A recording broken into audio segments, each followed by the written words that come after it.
So hello and welcome you all to UPSC unscripted. तो आज हम 2020 का पेपर डिस्कस करने वाले हैं। हमने 2021, 2022 और 23 का पेपर डिस्कस कर लिया है। हम 2024 का इसके बाद डिस्कस करेंगे अगर आंसर की आ जाती है। और उसके बाद हम कुछ आपको ऐसी कुछ समरी ऐसी प्रोवाइड करेंगे। पहले उसका वीडियो बनाएंगे, फिर टेलीग्राम पे पढ़ाएंगे। जैसे आप सपोज करो कि आपने नेशनल पार्क का होता है कि 105, 106 नेशनल पार्क है, इन्हें कैसे याद करें। वाइल्ड लाइफ सेंचुरी कभी कभी क्वेश्चन आ जाता है तो कैसे पढ़ें, कौन सी इंडेंजर्ड स्पीसीज हैं। साइंस से रिलेटेड अगर कोई टॉपिक ऐसा रहता है जो अच्छा है, या फिर पॉलिटी का ऐसा कोई टॉपिक जो बार बार पूछा जा रहा है, तो ऐसा नहीं है कि जो आपने पढ़ रखा उसे पढ़ाऊँगा मैं। बस छोटे छोटे वीडियोज़ रहेंगे जिनमें मैं कोशिश करूँगा, अभी मैं बहुत कुछ नहीं बोलूँगा उसके बारे में, क्योंकि ऐसा होता है कि समय नहीं मिल पाए, फिर नहीं डिलीवर कर पाए वो सारी चीज़ें जो मैंने आपसे प्रॉमिस की। तो उसके बारे में मैं आपको बताऊँगा क्या क्या और पढ़ाऊँगा। बस एक ब्रीफ दे रहा था मैं आपको। तो आइए हम स्टार्ट करते हैं 2020 का पेपर। चैनल का नाम है यूपीएससी अनस्क्रिप्टेड।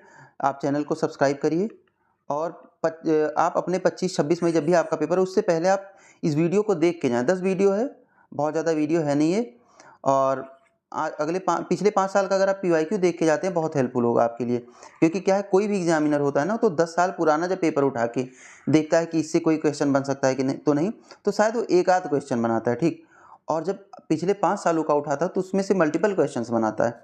ऐसा नहीं कोई रैंडमली क्वेश्चन उठाते हैं और डाल देते हैं, वो पीवाईक्यू देख के ही डालते हैं। और ऐसा नहीं है कि 1-2 क्वेश्चन, आपको 25 से 30 क्वेश्चन ऐसे मिलेंगे। देखो, अब एक क्वेश्चन है उसको मैंने डिस्कस करवा दिया, तो ये नहीं कि यही क्वेश्चन पूछ लेगा। 4 स्टेटमेंट भी तो है उसमें। हो सकता है मैंने कुछ ऐसा उसमें बताया जो आपको इसी एक ऑप्शन से उठा करके उसने पूरा क्वेश्चन बना दिया, 3 स्टेटमेंट दे दिया, और कुछ मैंने उसमें आपको ऐसा पढ़ाया कि 2 स्टेटमेंट आपको आता है, तो एलिमिनेट कर ले जाओगे ना। इसका मतलब ये होता है प्रेडिक्ट करना नहीं है। मैं कुछ भी प्रेडिक्ट नहीं करता हूँ कि ऐसा कुछ आएगा या नहीं आएगा, लेकिन मैं इतना ज़रूर कह सकता हूँ पीवाईक्यू देख के कि ये आपके लिए बहुत हेल्पफुल होने वाला। तो आइए हम पेपर स्टार्ट करते हैं। पहले क्वेश्चन की तरफ चलते हैं। पहला क्वेश्चन कह रहा है कि Aadhaar meta data can not be store for more than 3 month. दूसरा ऑप्शन कह रहा है state can not enter into any contract with private corporation for sharing of Aadhaar data. Third option is Aadhaar is mandatory for obtaining insurance product.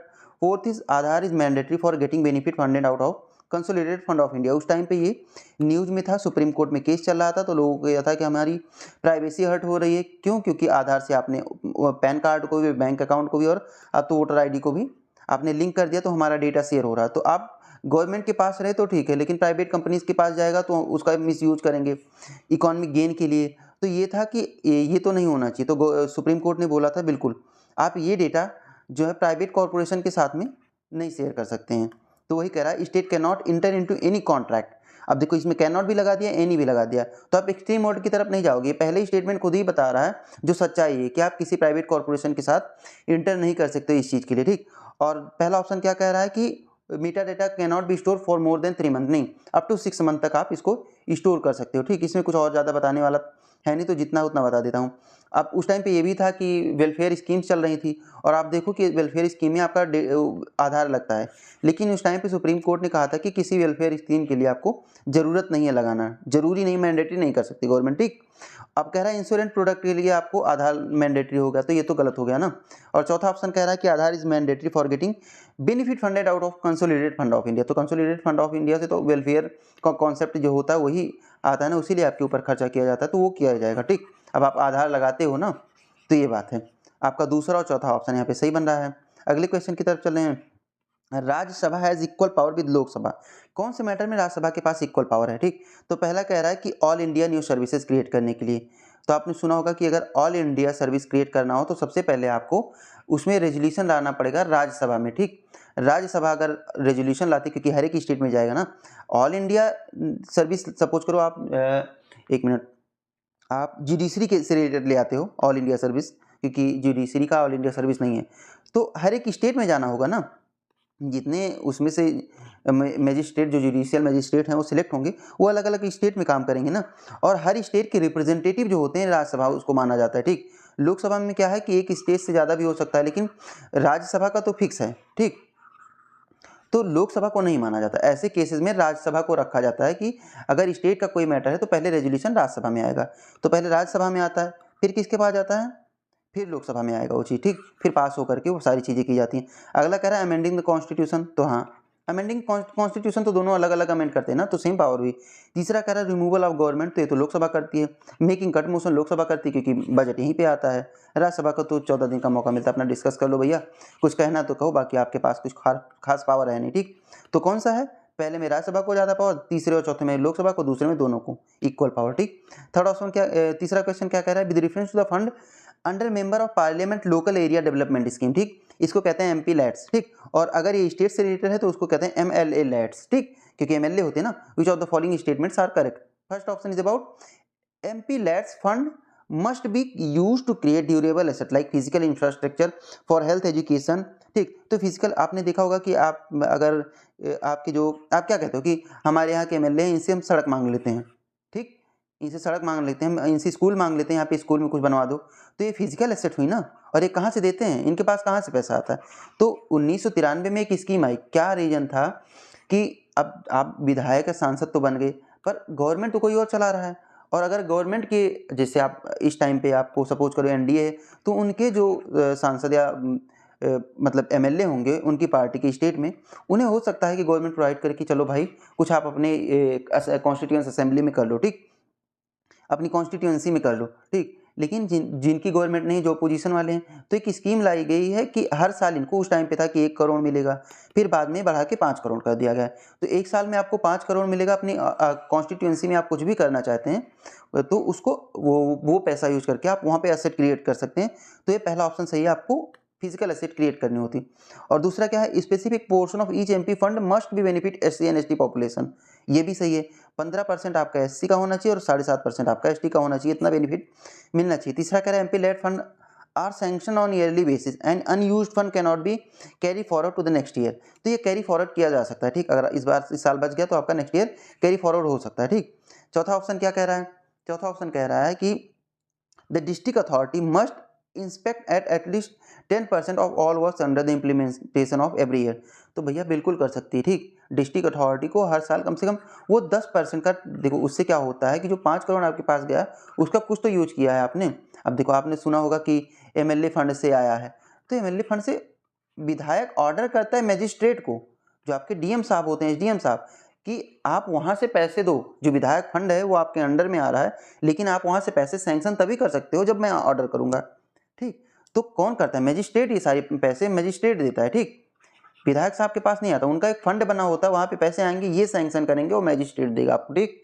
ये बातें होती हैं। अगले को अब इसमें और कुछ खास बताने के लिए था नहीं, क्योंकि उस टाइम का क्वेश्चन था, आज भी कुछ पॉइंट्स इसके रेलिवेंट हैं, तो आप इसको देख सकते हैं।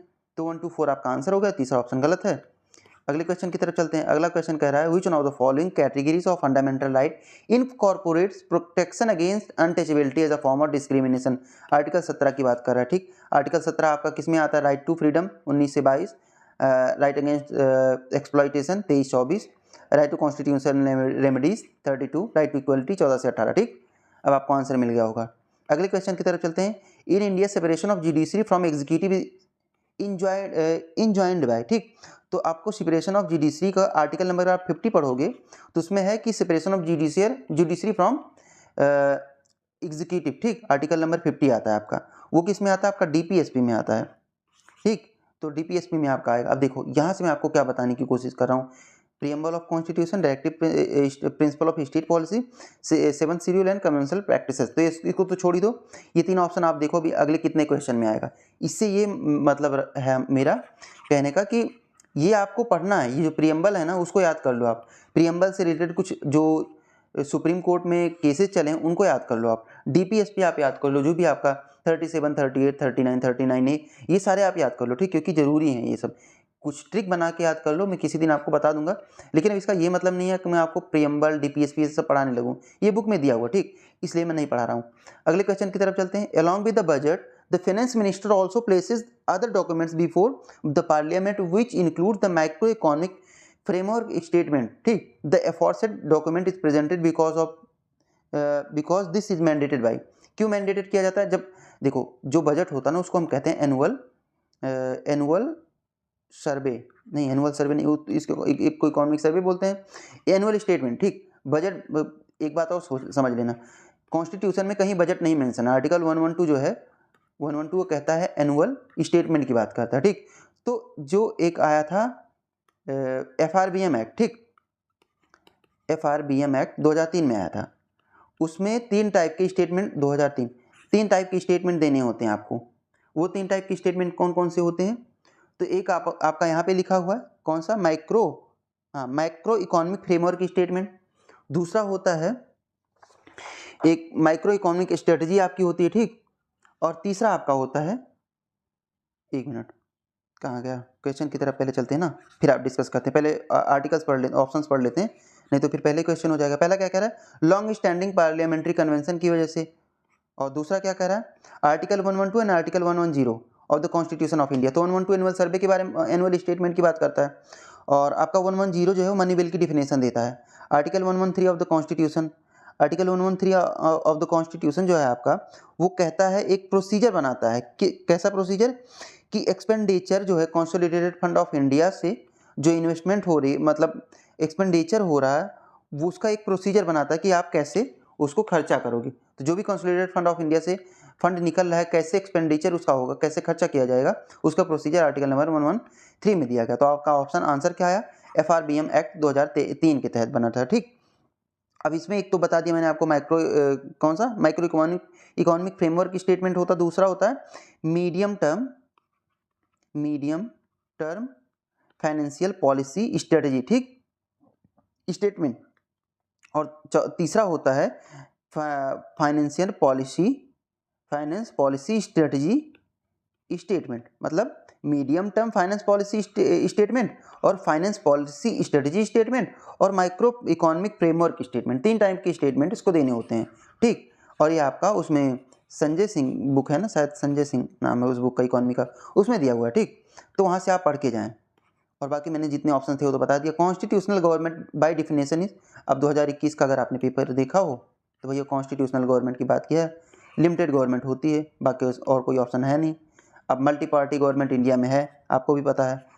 और पॉपुलर गवर्नमेंट, अब देखो ये सिंगल पार्टी मल्टी पार्टी जो होती है, इसको एक बार बता देता हूँ। इससे आपका वियतनाम हो गया, ठीक, सॉरी म्यांमार हो गया। अब म्यांमार में क्या है, अभी तो जुंटा शासन चल रहा है, वहाँ की जो आर्मी है, लेकिन म्यांमार में सिंगल गवर्नमेंट है। क्यों? क्योंकि कम्युनिज्म को फॉलो करते हैं। चाइना में सिंगल पार्टी रूल है, रसिया में सिंगल पार्टी रूल है, आपका यूएस में 2 पार्टी हैं, इंडिया में मल्टी पार्टी रूल होता है आपका, ठीक। तो ये सारी चीज़ें आपको थोड़ी थोड़ी पता होनी चाहिए कि आपके जो बेसिकली पड़ोसी मुल्क हैं उनके बारे में आपको पता होना चाहिए। जैसे आपका पाकिस्तान हो गया, वहाँ पे भी मल्टी पार्टी रूल्स हैं, श्रीलंका में वहाँ भी मल्टी पार्टी रूल्स हैं, और कहीं कहाँ पे प्रेसिडेंशियल फॉर्म ऑफ गवर्नमेंट है, कहाँ पे पार्लियामेंट्री फॉर्म ऑफ गवर्नमेंट है, थोड़ा बहुत आपको नॉलेज होनी चाहिए। बाकी पॉपुलर गवर्नमेंट बाय लेजिस्लेचर, ये सब मैटर उतना करता नहीं है। अगले क्वेश्चन की तरफ चलते हैं। Other than fundamental right which one of the following part of constitution of India reflect the principle and provision of universal declaration of human right. 1948 में एक universal declaration of human right हुआ था, ठीक, जो कि नॉन बाइंडिंग था, ठीक, non binding था। तो कह रहा है कि ह्यूमन राइट पे एक यूनिवर्सल डिक्लेरेशन हुआ था, वो किस किस में रिफ्लेक्ट करेगा। तो अगर आपने प्रियम्बल पढ़ा हो ना, तो उसमें है justice social economic and political, ऐसे ऐसे अलग अलग वर्ड करके, जैसे उसमें था नहीं, democratic sovereign socialist secular democratic Republic, justice social economic and political, freedom of speech freedom of worship speech expression, ऐसे ऐसे करके लाइन है, पूरे याद नहीं आ रहा मुझे भी पूरा, ठीक, वो रटा हुआ था, बाद में भूल गया। तो आप प्रियम्बल पढ़ेंगे तो वहाँ पे सारे जो आपको फंडामेंटल राइट वाले में मिलते हैं ना, वही पॉइंट्स आपको प्रियम्बल में भी मिल जाएंगे। लेकिन अब प्रॉब्लम है कि आपको प्रियम्बल में मिल गया, फंडामेंटल राइट में मिल गया, डीपीएसपी में। तो अगर आपने डीपीएसपी पढ़ा हो तो उसको क्या कहते हैं, उसको कहा जाता था उस टाइम पे जो ऐसे राइट जो मतलब देश उस टाइम पे ऐसी हालत नहीं थी, इकोनॉमिक हेल्थ ऐसी नहीं थी कि आपको प्रोवाइड कर सके, तो उसको डीपीएसपी में डाल दिया कि जो गवर्नमेंट आगे आएगी, अगर देश की इकोनॉमिक हालत सुधर जाती है, इकोनॉमिक हालत और पॉलिटिकल जो सिनेरियो हैं वो सही हो जाते हैं, तो आपको प्रोवाइड किया जाएगा। तो डीपीएसपी भी आपका एक राइट है ना। बस फ़र्क क्या होता है कि जो आपका डीपीएसपी है, ये गवर्नमेंट जब चाहे तो आपको दे, लेकिन फंडामेंटल राइट ऐसा है, एक निगेटिव कॉन्सेप्ट है गवर्नमेंट के लिए, क्योंकि उसको देना ही देना पड़ता है। ये पॉजिटिव कॉन्सेप्ट है गवर्नमेंट के लिए, ऐसा नहीं फेंक रहा हूँ मैं, ये पॉजिटिव और निगेटिव कॉन्सेप्ट है, ये आता है आपके पेपर में, पूछ सकता है, ठीक। तो ये, और इसको एक और चीज़ कहते हैं, इसको कहते हैं पॉलिटिकल राइट, और उसको कहते हैं सोशियो इकोनॉमिक राइट्स कहते हैं उसको। डीपीएसपी को सोशियो इकोनॉमिक राइट्स कहते हैं और इसको पॉलिटिकल राइट कहा जाता है, ठीक। Socio economic concept of right and political concept of rights. और फंडामेंटल अब आपकी डीपीएसपी में आ गया, लेकिन फंडामेंटल ड्यूटी में कहाँ पे आ रहा है? तो इसका आंसर फंडामेंटल ड्यूटी भी था। आपने देखो 6 से 14 साल तक आपको बच्चों को भेजना है, उसमें ह्यूमन राइट की बात कर रहा है, ये नहीं कह रहा गवर्नमेंट किसको प्रोवाइड करेगी, आपके माता पिता, बाकी लोग क्या कौन से राइट प्रोवाइड करेंगे? तो 6 से 14 साल के बच्चों को आपको स्कूल भेजना होगा, और कौन प्रोवाइड करेगा? गवर्नमेंट प्रोवाइड करेगी ये सारी चीज़ें। तो ये सब कुछ आता रहता है उसमें, ठीक। आपका फंडामेंटल ड्यूटी में भी है, ये ड्यूटी के कॉन्सेप्ट से इसको मिसमैच मत कर लेना। उस टाइम पे मिसमैच हुआ था, बेसिकली हो जाता है, अब पता चल जाता है आंसर, ठीक। तो उस टाइम पे मिसमैच हो जाता है, तो ऐसा हो जाए तो ये मत सोचना कि मुझे तो कुछ आता ही नहीं, नहीं, तीनों सही है इसके आंसर। अगले क्वेश्चन की तरफ चलते हैं, 9 number. In India legal service authority provide free legal service to which one of the following type of citizen. तो पहले कुछ पढ़े, उससे पहले समझ लेते हैं। लीगल सर्विस एक्ट आया था, ठीक, 1982 में, 87 में, ठीक। नालसा नेशनल लेवल पे बना था, national authority legal service act, ठीक। स्टेट लेवल पे बना था आपका सालसा, मतलब SL, हाँ कैसे, नालसा SLSA, ठीक। DLSA, ठीक, डिस्ट्रिक्ट लीगल सर्विस अथॉरिटी, ऐसे अलग अलग बने थे, ठीक। अभी 1987 के एक्ट के थ्रू बने थे। इसमें क्या होता है, जो आपका क्यों बनाए गए? अब आपने डीपीएसपी पढ़ा है, देखो फिर डीपीएसपी की बात आ गई, यही मैं कह रहा हूँ कि बार बार पूछ रहा है ये सारी चीज़ें। आपका आर्टिकल 39A जो है वो कहता है प्री लीगल एड, बाद में अमेंड करके उसको डाला गया था, 42nd अमेंडमेंट कॉन्स्टिट्यूशनल अमेंडमेंट के तहत इसको डाला गया था, ठीक। तो आर्टिकल 39A आपका कहता है फ्री लीगल एड, और यहीं पे बात कर रहा है फ्री लीगल एड। तो फ्री लीगल एड प्रोवाइड करने के लिए गवर्नमेंट को कुछ तो रूल बनाना पड़ेगा, इसीलिए मैं कह रहा था कि DPSP kind of fundamental right है आपका, लेकिन ये उसकी गवर्नमेंट की खुद की मतलब गवर्नमेंट खुद जब चाहे तब वो प्रोवाइड कर सकती है, ऐसा नहीं कि फोर्सफुली आप enforceable by court. Fundamental rights are enforceable by courts, but fundamental duties and DPSPs are not enforceable by the court, ठीक। तो अब कह रहा है कि इसमें क्या क्या होता है, ठीक। तो मैं पहले बता देता हूँ, क्योंकि क्वेश्चन थोड़ा टफ है तो ऐसे ही बता देता हूँ। या तो आपकी इकोनॉमिक हालत ख़राब हो, ठीक, लेस देन 1 लाख रुपए हो। दूसरा, आप ट्रैफिकिंग के शिकार हो गए हो, जो वुमेन ट्रैफिकिंग होती है उसकी शिकार हो गए हो, या आपसे स्लेवरी वगैरह, स्लेवरी तो उसमें कहीं पे मेंशन है नहीं। चिल्ड्रन के लिए, वुमेन को, SC STs को, लेकिन OBC कहीं मेंशन नहीं है, ठीक। और बाद में ट्रांसजेंडर का भी कॉन्सेप्ट, देखो आप बहुत ढूंढोगे लेकिन ट्रांसजेंडर मिलेगा नहीं आपको, गूगल कहीं भी ढूंढ लो, ट्रांसजेंडर उस टाइम पे लोगों ने ढूंढा था, कहीं मिला नहीं था, लेकिन UPSC कहती है कि हाँ है, ठीक। तो आपका जो OBC, उसके बाद 3 लाख इनकम, बाकियों के लिए कह रहा है person with an annual income less than 1 lakh. तो भैया यहाँ पे इसने तो ये तो कैटेगराइज किया नहीं कि कौन से लोग, तो जब ये दिया है तो ये क्यों दिया है? ये तो फिर कॉन्फ्लिक्टिंग स्टेटमेंट हो गया ना। अब पर्सन में आप जो ट्रांसजेंडर होते हैं यूजुअली आप उनको इंक्लूड ऐसे नहीं किया जाता था, पर्सन में मतलब ये हो जाता था SC ST OBC ऐसे लोग, तो ट्रांसजेंडर को इंक्लूड नहीं किया जाता। कह रहा है ऑल सीनियर सिटीजन होते हैं, लेकिन ऑल सीनियर सिटीजन नहीं होते, ठीक। तो आपका दूसरा सही है, तीसरा और चौथा गलत हो गया, तो 1 2 आंसर हो गया आपका, ठीक। इस क्वेश्चन का आंसर आपका कौन सा हुआ? 1 2। अगले क्वेश्चन की तरफ चलते हैं। अगला क्वेश्चन कह रहा है, ये उस टाइम पे क्वेश्चन बहुत बढ़िया आया था, ठीक। अब इसमें थोड़ा सा आप ऐसे क्वेश्चन को देखो, कह रहा है अल्मा आटा declaration health care of people से रिलेटेड है, Hague convention biological and chemical weapon से रिलेटेड है, ताला नोआ डायलॉग ग्लोबल क्लाइमेट चेंज से, अंडर 2 कोलिशन आपका चाइल्ड राइट, ठीक। यही अंडर 2 कोलिशन से आपका 2022 में क्वेश्चन आया था, ठीक। लेकिन वो काफ़ी लेंदी क्वेश्चन था, वो इतना आसानी से सॉल्व होने वाला नहीं था, ठीक। अब क्या है कि अगर आपने शंकर IAS पढ़ा हो तो यहाँ पे जब आप नागोया बाकी जो ये UNFCCC के अलग अलग कॉप्स हुए हैं ना, COP 1 COP 2 conference of parties, उसमें तालानुआ डायलॉग आता है यहाँ पे, ठीक। तो तालानुआ जो डायलॉग आता है वहाँ उसको अगर आपने पढ़ा हो कि ये उसी के अंदर है, मतलब ये UNFCCC किससे रिलेटेड है? ग्लोबल क्लाइमेट चेंज से ना, आप वहाँ से सही लगाते इसको। अगर आपने वहाँ से इसको सही लगा दिया, आप सोचो आंसर कैसे आएगा, ठीक। अब अगर आपका 3 नंबर तो स्टेटमेंट चाहिए, मतलब या तो C या तो D। अब उस टाइम पे क्या था कि अल्मा आटा जो डिक्लेरेशन है ना, ये हेल्थ के लिए है, आप हमेशा नहीं पढ़ोगे लेकिन पढ़ते पढ़ते आपको कहीं ना कहीं मिल जाता है। तो उस टाइम पे अगर आपको ये मालूम हो, या तीनों में से कोई आपको पता होना चाहिए, under 2 collision, Hague convention, Alma आटा डिक्लेरेशन, तभी आप फाइनल रिजल्ट पे पहुंचोगे। तो अब नहीं पहुंच रहे हैं हम, एक का मैंने आपको जुगाड़ बता दिया कैसे कर सकते हो। अल्मा आटा डिक्लेरेशन ऐसे इजीली मिलता नहीं, ठीक। अब एक एक करके बता देते हैं। ये WHO का कॉन्सेप्ट था, ये डिक्लेरेशन क्यों कराया गया था 1978 में? कारण इसका ये था, उन्होंने WHO ने बोला कि primary health care services establish करो, जो एक टाइप की यूनिवर्सल केयर के लिए काम करेंगी। यूनिवर्सल हेल्थ केयर का कॉन्सेप्ट है, अगर आप हर जगह प्राइमरी हेल्थ केयर, आप पीएचसी देखते हो ना, आपके यहाँ स्वास्थ्य केंद्र बना रहता है, तो आप जाओ दवा ले लो, अपनी जांच वगैरह करवा लो फ्री में, ये सारा सिस्टम। तो हेल्थ केयर ऑफ पीपल से रिलेटेड है, ठीक। इसलिए WHO ने बोला कि अगर ऐसा करते हैं तो kind of universal health care हो जाएगा सबका। और तालानुआ डिक्लेरेशन, अब आपका आंसर तो आ चुका है, ठीक। तालानुआ तो मैंने आपको बता दिया। हेग कन्वेंशन का क्या है, ठीक।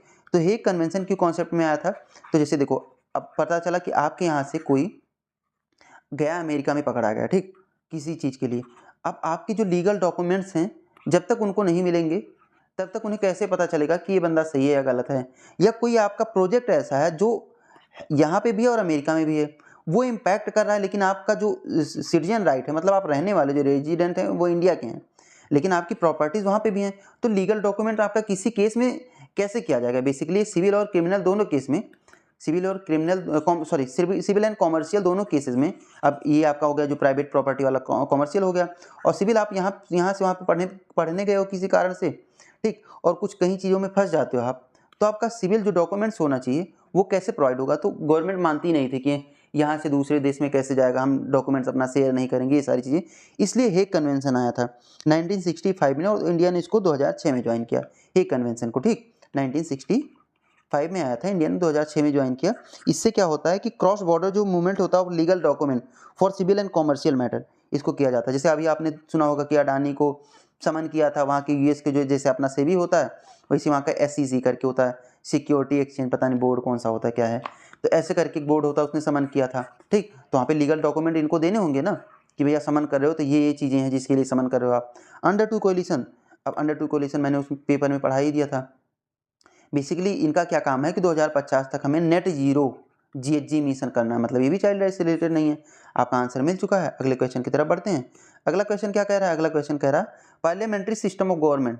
अब पार्लियामेंट्री सिस्टम ऑफ गवर्नमेंट में क्या होता है, आपने पढ़ा होगा प्रेसिडेंशियल फॉर्म ऑफ गवर्नमेंट में जो होता है, जो आपका प्रेसिडेंट होता है वो डायरेक्टली लोगों द्वारा चुना जाता है, डायरेक्टली बाय द पीपल, ठीक। लेकिन पार्लियामेंट्री फॉर्म ऑफ गवर्नमेंट में होता है हेड ऑफ द स्टेट, जो आपका हेड ऑफ द स्टेट होता है वो डायरेक्टली पीपल के द्वारा नहीं चुना जाता।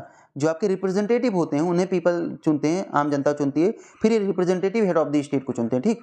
तो ये पार्लियामेंट्री फॉर्म ऑफ गवर्नमेंट होता है। ऑप्शन की तरफ चलते हैं, क्या कह रहा है, political parties in the parliament are represented, पहला कह रहा है कि all political parties in the parliament are represented in the government. Government में सारी पॉलिटिकल पार्टीज होंगी, ऐसा होता है आपके यहाँ पार्लियामेंट्री फॉर्म ऑफ गवर्नमेंट है, हमारे यहाँ, ठीक। सोचो भैया, कांग्रेस दूसरी पार्टी है, उसका कोई है मंत्री यहाँ पे पार्टी गवर्नमेंट में नहीं है ना। दूसरा ऑप्शन क्या है कि the government is responsible to the parliament and can be removed by it, ये तो सही है, रिस्पॉन्सिबल गवर्नमेंट तभी तो बनेगी ना। तीसरा कह रहा है government is elected by the people and can be removed bye them, ऐसा तो होता नहीं, ये तो रेफरेंडम होता है ना, ये तो रेफरेंडम प्लेबिसाइड, ये 4 तरीके होते हैं, रेफरेंडम, प्लेबिसाइड और 2 और होता है, ठीक। ये यूरोप की कंट्री है, कोई कंट्री है उसमें होता है, ठीक। कुछ कंट्रीज हैं यूरोप में जहाँ पे डायरेक्टली पीपल लोग अपनी हेड ऑफ स्टेट को चुनते हैं और वही रेफरेंडम करके उन्हें हटा भी सकते हैं, ठीक, ऐसा होता है। तो ये तो गलत हो गया। अगला कह रहा है government is chosen by parliament but can not B removed by it before completion of fix term, तो ऐसा कुछ होता नहीं, ठीक। अब देखो मैं आपको बताता हूँ, जो रेफरेंडम वाला कॉन्सेप्ट मैं आपको बता रहा था, एक होती है डायरेक्ट, एक होती है indirectly chosen head of the state. अपना जो हमारे PM साहब होते हैं वो इनडायरेक्टली चूजन होते हैं, लेकिन होता है कि जो प्रेसिडेंट अमेरिका का बना वो डायरेक्टली बना, ठीक, चूजन बाय द पीपल, ठीक। वहाँ पे डायरेक्ट, इंडिया में head of the state directly chosen, indirectly chosen by the people, ये होता है, ठीक, कॉन्सेप्ट सीधा सीधा ये।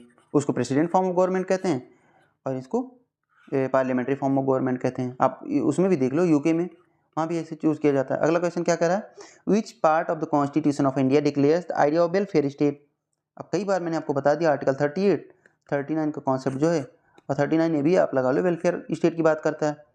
तो DPSP, बाकी फंडामेंटल, देखो दूसरी तीसरी बार आया, फंडामेंटल राइट, प्रियम्बल, 7 शेड्यूल, आपको सब पढ़ना है। अब यहाँ पे मैं ये नहीं बता सकता क्योंकि लक्ष्मीकांत की बुक में सब कुछ दिया हुआ, ठीक, ठीक है, तो आप देख लो। अगले क्वेश्चन की तरफ चलते हैं। Constitution of India define it's basic structure in term of federalism, secularism, fundamental right and democracy. अगर इतना ना समझ आया आपको, मतलब आप पेपर गलत कर रहे हैं। पहले तो ये कह रहा है डिफाइन, कॉन्स्टिट्यूशन में अगर डिफाइन आ गया तो फिर इसका मतलब वो गलत। अगले ऑप्शन की तरफ चलते हैं। Constitution of India provide for judicial review to safeguard the citizen liberties and to preserve the ideals on which constitution is based. Judicial review का कॉन्सेप्ट कॉन्स्टिट्यूशन ऑफ इंडिया देता है, ठीक। इस क्वेश्चन में ये बताया जा रहा है आपको। अब पहला तो आपका गलत हो गया, और दूसरा कह रहा है कि ये वाला कॉन्सेप्ट दिया जाता है। अब क्या है ना, आर्टिकल 13, आर्टिकल 226 और नंबर ऑफ आर्टिकल्स ऐसे हैं जिन्हें हम मानते हैं कि जुडिशियल रिव्यू, इन आर्टिकल का यूज करके जुडिशियल रिव्यू कौन करता है? Supreme court. लेकिन डायरेक्टली दिया हुआ तो नहीं है कि आप जुडिशियल रिव्यू सुप्रीम कोर्ट में दिया कि हाँ करो, लेकिन उस टाइम पे लोगों ने गलत मारा था, ठीक, क्योंकि हर किसी ने लक्ष्मीकांत पढ़ा था। लेकिन भैया यूपीएससी ने सही माना, किस बेसिस पे माना हमें भी नहीं पता। बाकी फेडरलिज्म आप जानते ही हो कि डिवीजन ऑफ पावर होना चाहिए। अपने यहाँ नहीं है फेडरलिज्म। फेडरलिज्म आपका है यूएस में, जहाँ पे स्टेट अलग है और मतलब स्टेट की अलग पावर है। दोनों की पावर जो है ना कोइंसाइड नहीं करती हैं, ठीक, कहीं पे भी जा करके। ऐसा नहीं कि दोनों की पावर कहीं पे जा करके मैच कर जाए कि नहीं। देखो वहाँ पे क्या है कि एक स्टेट की सिटीजनशिप होती है, कंट्री की सिटीजनशिप होती है। स्टेट का अपना अलग रूल होता है। हाई कोर्ट की जो स्टेट के रूल्स है ना वो केवल हाई कोर्ट तक चलते हैं, सुप्रीम कोर्ट में नहीं। यहाँ पे भी, यहाँ तो मतलब सेंटर का रूल हो या मतलब किसी स्टेट का रूल हो, हाई कोर्ट सुप्रीम कोर्ट दोनों यूज कर लेते हैं कि भैया इस स्टेट का ये केस आ रहा है तो उस स्टेट में ये रूल है, गवर्नमेंट ने बनाया हुआ है, तो उसके तहत ये जजमेंट दिया जा सकता है, ठीक। ये सब बेसिक पॉइंट्स हैं जो उसमें दिए हुए हैं। मैं बस एक रिफ्लेक्ट कर देता हूँ आपको यहाँ पे बता करके कि आप जाके वहाँ पे एक बार पढ़ लो, ठीक। अब इसको ऐसे ही कर दिया था यूपीएससी ने। बाकी सेकुलरिज्म आप जानते हो, सेकुलरिज्म का कॉन्सेप्ट क्या होता है जानते हो? सेकुलरिज्म का सिंपल सा मतलब होता है कि गवर्नमेंट जो होगी दो तरीके की हो सकती है। या तो गवर्नमेंट कंप्लीटली जो है रिलीजन से अलग हो जाए, भैया रिलीजन अलग कॉन्सेप्ट है और गवर्नमेंट अलग कॉन्सेप्ट है। दूसरा थोड़ा अलाइन कर जाए, तो जब अलाइन इंडिया में अलाइन करके रहती है, ठीक, रिलीजन से। ऐसा नहीं कि complete separation from religion India में नहीं है, ठीक, गवर्नमेंट का। तो इसमें ये होता है सेकुलरिज्म का मतलब कि आप एक ये नहीं किसी एक धर्म को आप मान्यता दो या उनके ऊपर जो लोगों के इनकम टैक्स हैं जिससे आपको रेवेन्यू प्राप्त होता है वो चीज़ें आप उनके ऊपर लगाओ। आपको लगाना है तो हर एक धर्म के ऊपर लगाना पड़ेगा, ठीक, हर एक धर्म की डेवलपमेंट में। बाकी फंडामेंटल राइट का कॉन्सेप्ट तो आपका है ही, डेमोक्रेसी आप जानते ही हो, वोट देते हो तो डेमोक्रेसी है ना। हाँ, वो जो मैं आपको डायरेक्ट इनडायरेक्ट वहाँ पे कंफ्यूज हो गया था मैं। वो डायरेक्ट एंड एक होती है डायरेक्ट डेमोक्रेसी, दो टाइप की होती है, डायरेक्ट एंड इनडायरेक्ट, ठीक। डायरेक्ट में होता है लोग खुद ही चुन लेते हैं अपने हेड ऑफ स्टेट को, और इनडायरेक्ट में होता है जैसे हमारे यहाँ होता है कि हम रिप्रेजेंटेटिव को चुनते हैं, फिर उनसे के द्वारा हेड ऑफ स्टेट चुना जाता है। तो हमारे इनडायरेक्ट डेमोक्रेसी है। ये भी बता देता हूँ, जितना मुझे याद आ रहा है उतना मैं आपको बता देता हूँ, ठीक। बाकी आपका काम है याद करना। इसमें हो गया शायद। हाँ, अगले क्वेश्चन की तरफ चलते हैं। अगला कह रहा है one common agreement between Gandhism and Marxism. तो देखो मार्क्स कौन थे, उनका क्या काम था? वो कैपिटलिस्ट के अगेंस्ट थे। कहते थे ये क्या है कि जो लेबर क्लास है उनको एक्सप्लॉइट करते हैं, एक्सप्लॉइट करते कैसे, खुद इकट्ठा करते हैं और इनको कुछ नहीं मिलता लेबर क्लास को। तो उनका क्या मानना था कि गवर्नमेंट ऐसी हो जहाँ पे सेंट्रलाइज ना हो, छोटे छोटे अपना पार्ट वाइज हो जाए। वहाँ पे ऐसी जो जहाँ पे जैसे स्टेट का पूरा कॉन्सेप्ट ना हो कि एक पता चल स्टेट हो गया तो कैपिटल हो जाएगा, सोशलिस्ट स्टेट हो सकता है ना, दोनों टाइप का हो सकता है। तो उनका ये मतलब था कि स्टेट नहीं, आप ऐसे छोटे छोटे जैसे होते नहीं गांव और या फिर जिला, ऐसे से बनाओ कि मान लो अगर कहीं पे कुछ प्रॉब्लम चल भी रही है तो खुद का निपटारा करने भी पूरे स्टेट का। यहाँ मतलब देखो जब इंटरनेशनल कॉन्टेक्स्ट में स्टेट यूज होता है ना तो ये नहीं कि उत्तर प्रदेश और बिहार, उस स्टेट का मतलब होता है नेशन। तो पूरे नेशन से कौन फाइट करने जाएगा? लेकिन अगर आपके गांव में आपके प्रधान जी कुछ ऐसा करें तो सारे लोग इकट्ठा हो सकते हैं ना, ये मैटर था। गांधी जी का क्या था? ग्राम राज्य भैया राम राज्य है। तो यही दोनों जगहों पे स्टेटलेस सोसाइटी वाले कॉन्सेप्ट पे ये दोनों लोग मानते थे। बाकी जो क्लास स्ट्रगल है तो क्लास स्ट्रगल तो वही आ जाती है, मार्क्स का कॉन्सेप्ट था कि यहाँ पे क्लास स्ट्रगल कर रही है। और जो गांधी जी थे वो कहते थे क्लास स्ट्रगल नहीं, क्लास हार्मनी में हम बिलीव करते हैं, अलग अलग क्लास हार्मनी के साथ मिलके चले, इसमें बिलीव करते हैं। ये कहते थे कि evolution of private property completely खत्म कर दो। गांधी जी कहते थे आपके पास भैया अच्छा पैसा है तो आप ट्रस्टी बन जाओ, ट्रस्ट चलता है ना, ट्रस्टी बन जाओ और गरीब लोगों की हेल्प करो। मतलब वो कॉन्सेप्ट ऑफ ट्रस्टीशिप पे बिलीव करते थे।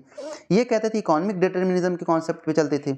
मार्क्स जो थे उनका मानना था कि इकोनॉमिक डिटर्मिनिज्म होना चाहिए, ठीक। लेकिन जो हमारे गांधी जी थे उनका एथिकल पॉइंट ऑफ व्यू होता था हर चीज़ पे। वो कहते थे इकोनॉमी केवल आपके जीने के लिए, बाकी आप अच्छे इंसान तब बनोगे, आपके एथिक्स मोरालिटी ये सब चीज़ें आपके अंदर भरी पड़ी हैं तो आप अच्छे हैं।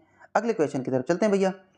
अगला क्वेश्चन क्या है ना, एक मेरे अंदर एक कीड़ा है जो कुलबुलाता रहता है, वो कहता है कुछ आ रहा है तो उसके बारे में ये बताओ वो बताओ, तो कुछ ज़्यादा ही बताने लगता हूँ, इस चक्कर में वीडियो बढ़ जाता है। लेकिन जो भी बताते हो फर्जीवाड़ा वाला कुछ नहीं होता है, ठीक। ये आपके पेपर में काम आएगा। अगर आप देख रहे हो वीडियो तो आप पेपर दे के आना फिर बताना, ठीक।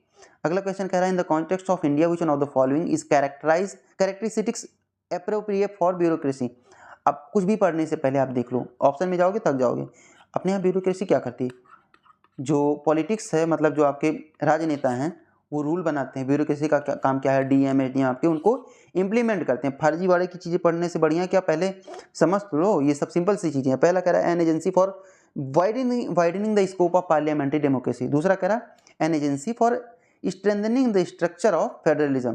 अगला क्या कह रहा है an agency for facilitating political stability and economic growth. चौथा कह रहा है an agency for implementation of public policy. तो भैया पब्लिक पॉलिसी ये लोग बनाते हैं और ब्यूरोक्रेट्स जो होते हैं उसको इम्प्लीमेंट करते हैं। ठीक, सिंपल सा बात है, बाकी सारे बेकार हैं। ठीक, ये सब वैसे दे दिया यूपीएससी ने, उनको देना एक ही ऑप्शन चाहिए था जिससे आप डायरेक्टली लगा लो, लेकिन वो क्या करें, बड़े निर्दयी लोग हैं। Preamble of constitution of India is, फिर देखो प्रियम्बल आ गया, फाइनली लाके पटक ही दिया उसने अपने पे।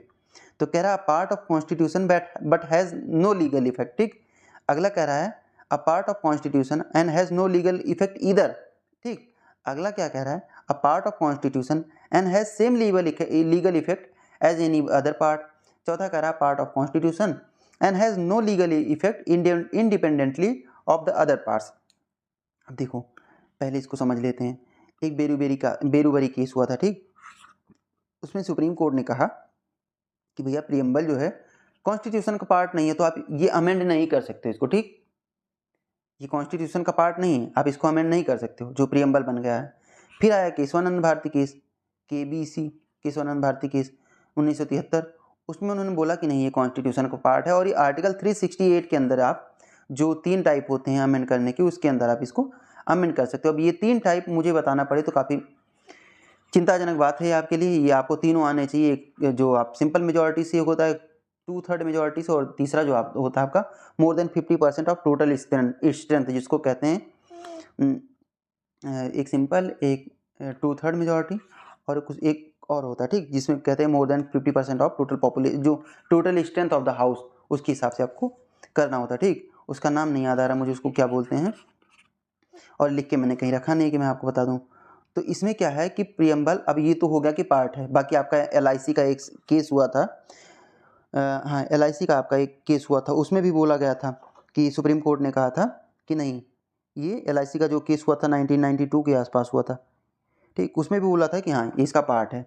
तो अब देखो आपका डीपीएसपी हो गया, प्रियम्बल हो गया, फंडामेंटल ड्यूटीज़ हो गई।